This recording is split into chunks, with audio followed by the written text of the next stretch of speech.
Welcome to Your Government in Action, a presentation of Bahamas Information Services. I'm Joy Burns-Roger.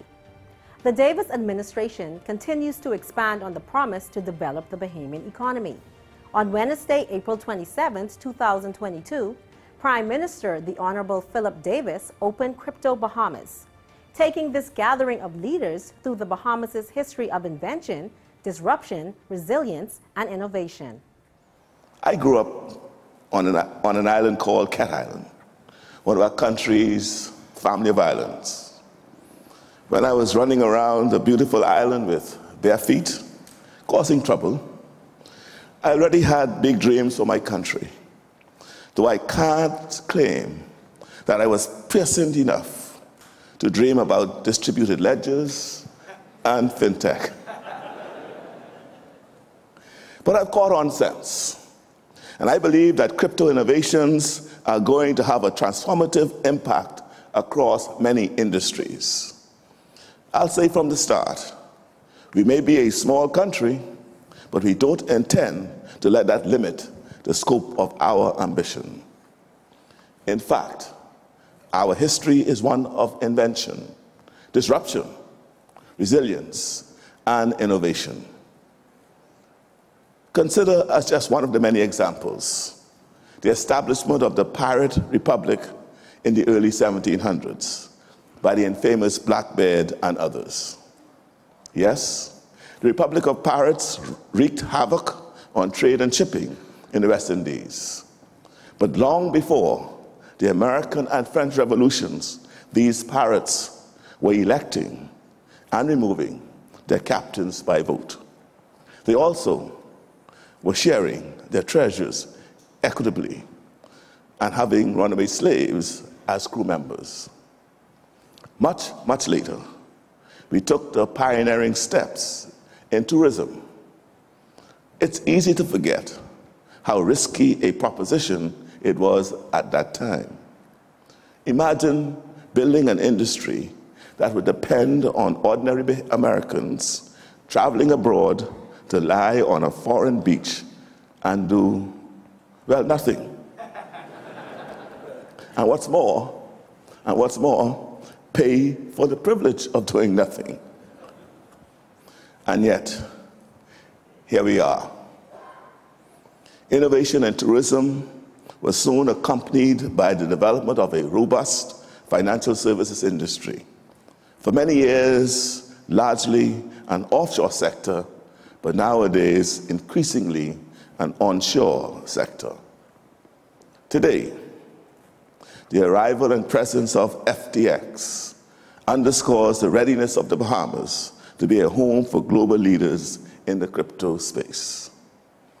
Back in 2019, our central bank launched the Sand Dollar, the world's first digital currency. And just last week, my government launched a policy white paper outlining the future of digital assets in the Bahamas. This paper sets out our vision and the supporting framework to transform the Bahamas into the leading digital assets hub in the Caribbean and a global leader in the progressive regulation of businesses in this profoundly innovative space.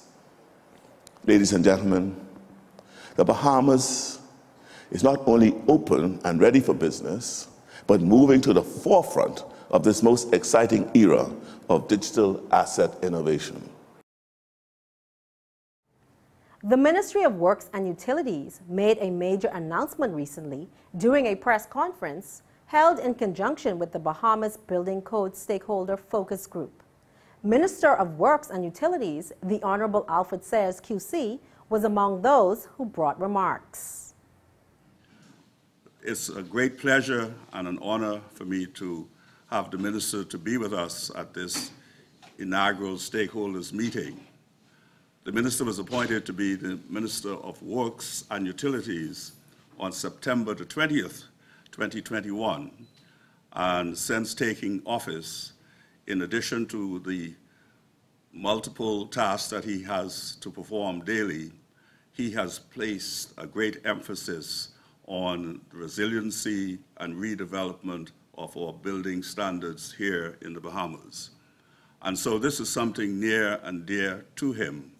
And in almost every conversation that he has had, whether with foreign groups such as ambassadors and others, he has stressed the need for resiliency and for sustainable development through a stronger building footprint.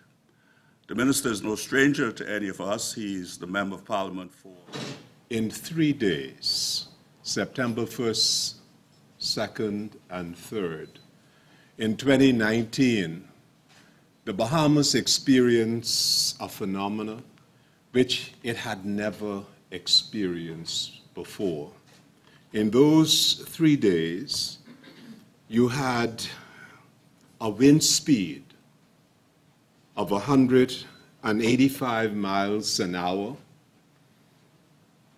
gusting up to 220 miles an hour, and flooding storm surge reported in Grand Bahama and Abaco of up to 20 feet.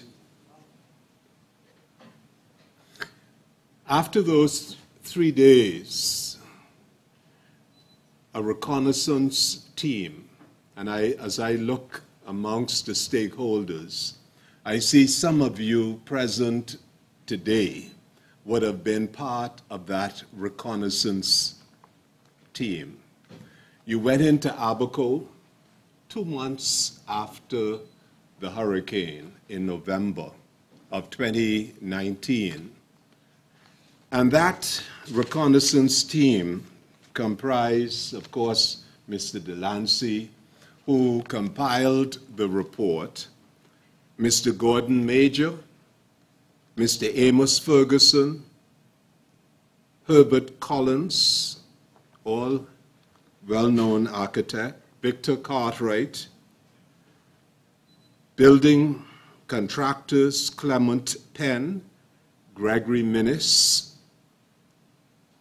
engineers and Adrian Rollins, Mr. Nick Dean, Carver Grant, Edwin Uklo, and Professor Landolf Bagogias. And I just want to begin by quoting some of the conclusion that this distinguished group of architects, engineers, contractors, building control inspectors and specialists.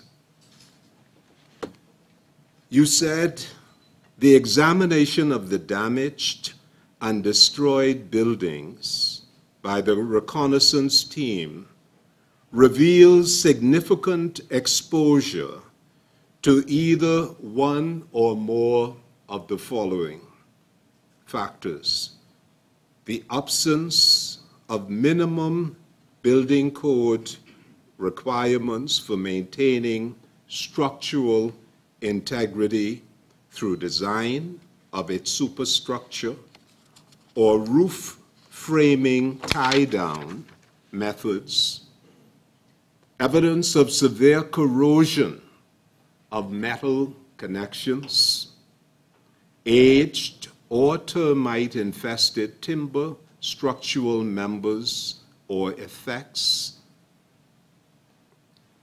of tidal surges.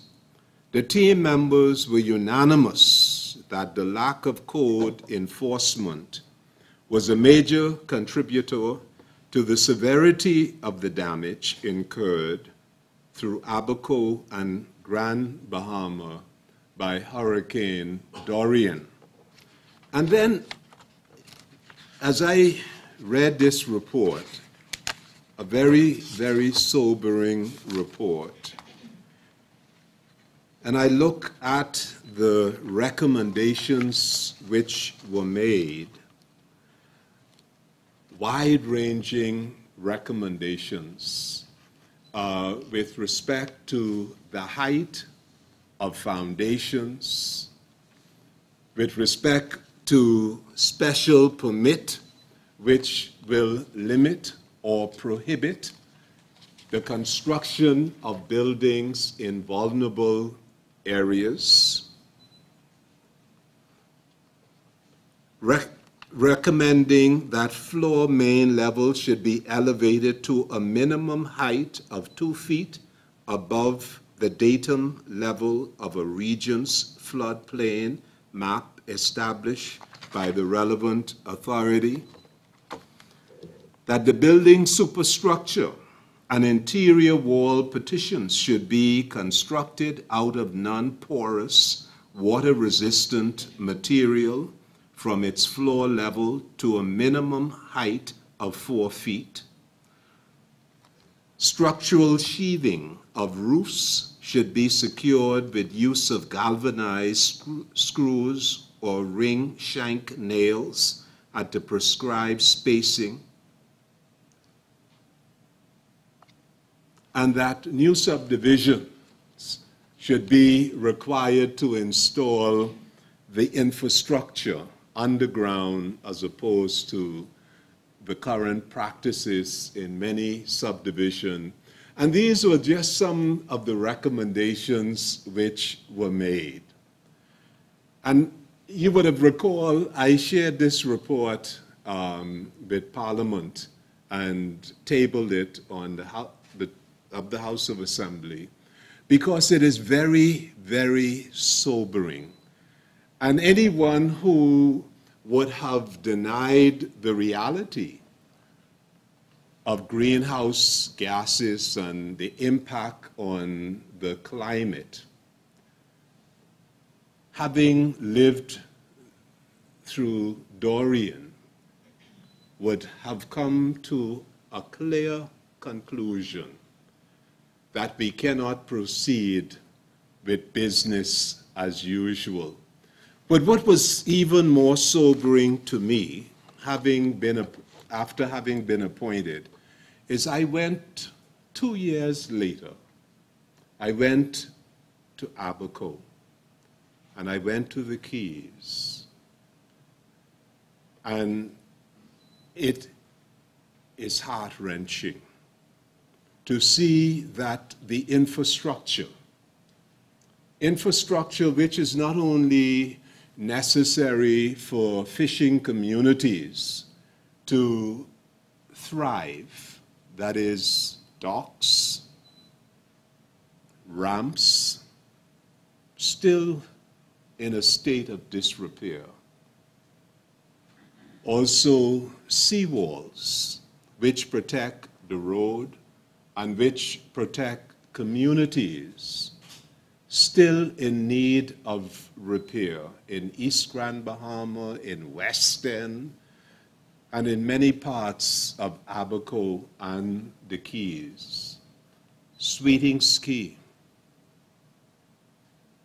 Most of the residents in Waters Key are still climate refugees, have not been able to move back to their homes, schools destroyed.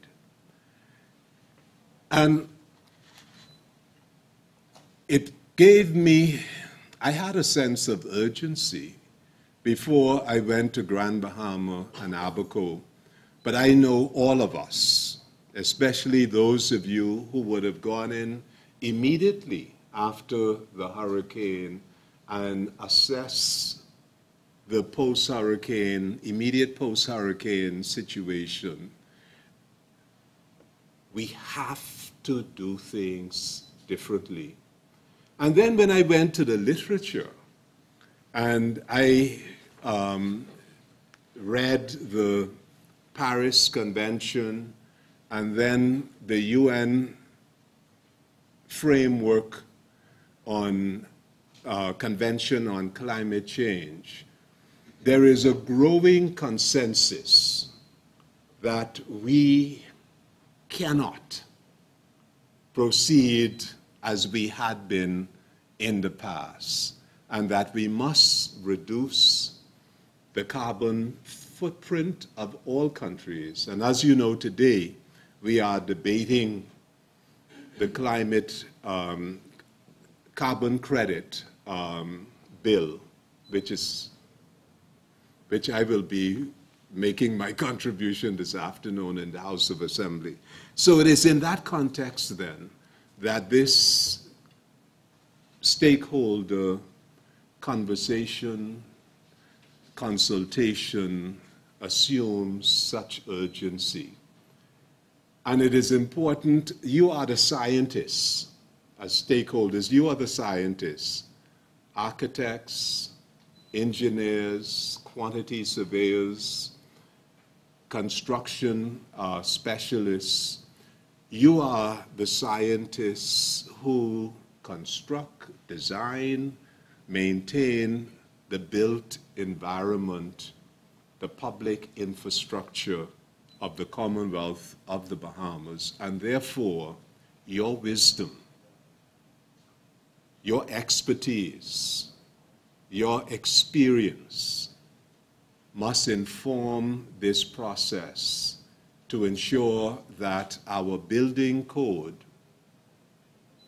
the Planning and Subdivision Act, and all of the relevant legislation which we are reviewing for amendment, and in some instances just coming with an entirely new act. And given the government's commitment that we must pivot by incorporating renewable into the generation of power within the Bahamas, you have to guide us. So my role is to express the urgency, to reaffirm the government's commitment to put more emphasis and priority on renewable power generation. More from your government in action when we return.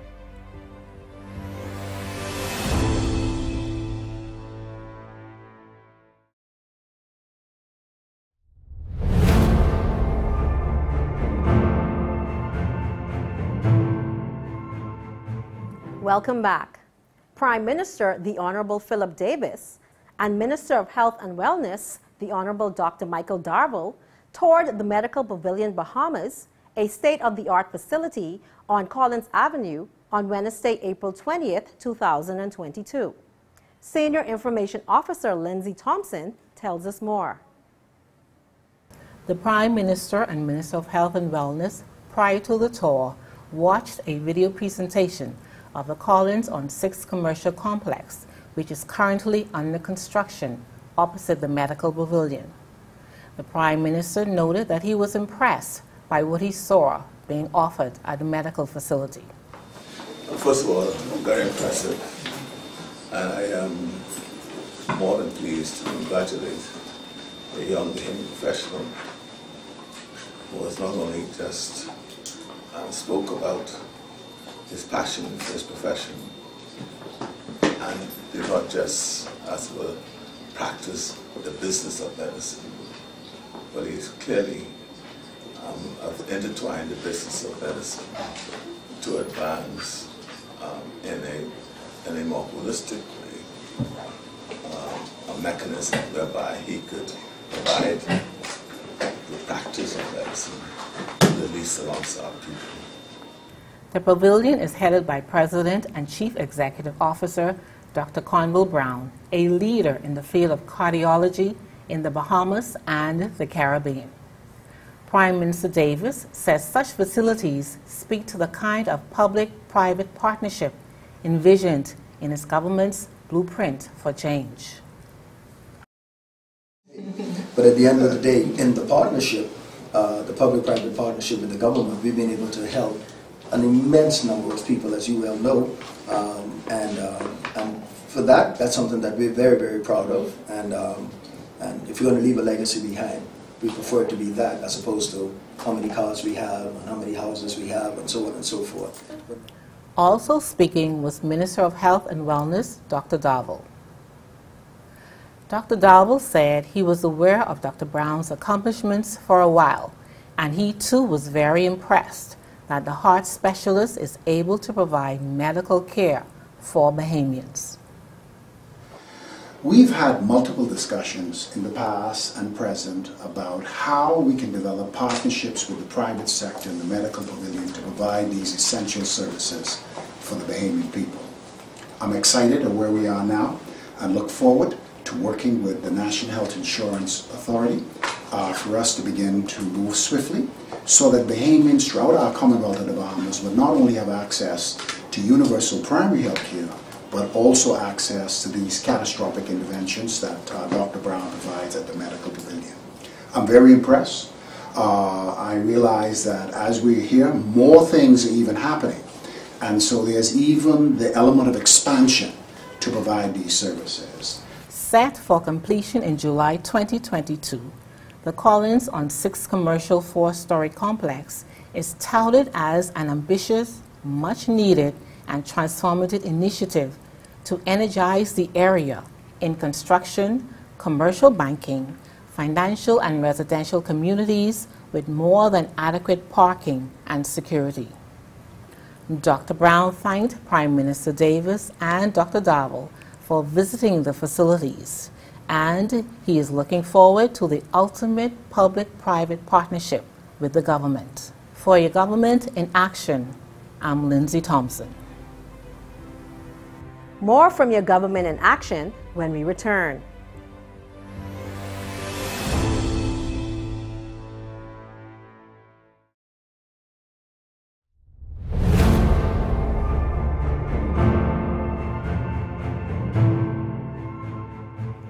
Welcome back.